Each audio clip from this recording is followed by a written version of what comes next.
सूरज की किरणें आज दोपहर के वक्त जब दिल्ली के रामलीला में पड़ी तो वहां एक अलग ही नजारा दिख रहा था। आज की दोपहर एक ऐसी दोपहर थी जिसका इंतजार करने के लिए बीजेपी को 27 सालों का इंतजार करना पड़ा। सूरज की दूधिया रोशनी में पूरा रामलीला मैदान भगवा रंग में रंगा नजर आ रहा था। हजारों लोगों की भीड़ इस ऐतिहासिक राज्य तिलक का गवाह बन रही थी। पूरा प्रांगण जय श्री राम के उद्घोष से गुंजायमान हो रहा था। दिल्ली को 2.5 दशक बाद बीजेपी का मुख्यमंत्री मिल रहा था। कुछ आंखें नम थी जिसमें खुशी के आंसू थे तो कुछ गले रूंध गए थे। गजब का उत्साह था, गजब का जोश था। सोचिए, इस एक दिन के इंतजार से पूरी एक पीढ़ी जवान हो गई थी। दिल्ली का ऐतिहासिक रामलीला मैदान एक बार फिर इतिहास का गवाह बन गया। रेखा गुप्ता ने दिल्ली की 9वीं मुख्यमंत्री के रूप में रामलीला मैदान में शपथ ली। बीजेपी ने इस शपथ ग्रहण के कार्यक्रम को भव्य बनाने में कोई कोर कसर नहीं छोड़ी।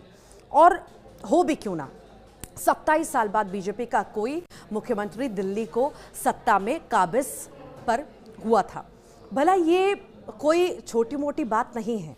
खुद पीएम मोदी से लेकर पूरी केंद्रीय कैबिनेट तक शपथ ग्रहण में शामिल हुई और खुशी में नजर आई। ऐसे में सबके मन में ये सवाल जरूर उठ रहा होगा कि आखिर बीजेपी ने शपथ ग्रहण समारोह के लिए रामलीला मैदान को ही क्यों चुना। तो इसकी भी एक जरूरी और खास वजह है। दिल्ली का रामलीला मैदान कई ऐतिहासिक आंदोलनों का गवाह रहा है। केजरीवाल के आंदोलन की नींव भी इसी रामलीला आंदोलन से शुरू हुई, जिसके बाद उन्होंने एक दशक तक दिल्ली के सिंहासन पर राज किया। अन्ना हजारे और अरविंद केजरीवाल का आंदोलन आपको याद होगा, जिसने पूरे देश का ध्यान अपनी तरफ खींचा था।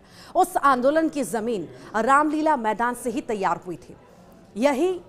इसी मैदान में समाज सेवी अन्ना हजारे और अरविंद केजरीवाल ने लोकपाल की मांग को लेकर ऐसा आंदोलन किया जिसकी कीमत कांग्रेस को सरकार की विदाई के रूप में चुकानी पड़ी और आम आदमी पार्टी दिल्ली के सिंहासन पर काबिज हो गई। ऐतिहासिक रामलीला मैदान पिछले एक दशक से दिल्ली की बदली हुई राज्य तिलक का गवाह बना है। सत्ता में आने के बाद अरविंद केजरीवाल ने पहली बार खुले मैदान में शपथ लेने का ऐलान किया। वो जगह भी रामलीला मैदान ही थी। उसके बाद तो अरविंद केजरीवाल ने मुख्यमंत्री के तौर पर अपने 3 कार्यकाल की शपथ इसी रामलीला मैदान पर ली। अब जब बीजेपी 27 साल बाद सत्ता में वापस लौटी है और अरविंद केजरीवाल की विदाई हुई तो बीजेपी इस जश्न को हल्के में नहीं मनाना चाहती है। इसलिए बीजेपी ने अरविंद केजरीवाल की सरकार की विदाई का जश्न और नई सरकार की शपथ का गवाह बनने के लिए इसी रामलीला मैदान को चुना। अब जब पहली बार की विधायक बनी एक महिला दिल्ली की 9वीं मुख्यमंत्री के तौर पर शपथ उन्होंने ली तो रामलीला मैदान इस ऐतिहासिक पल का गवाह बन गया।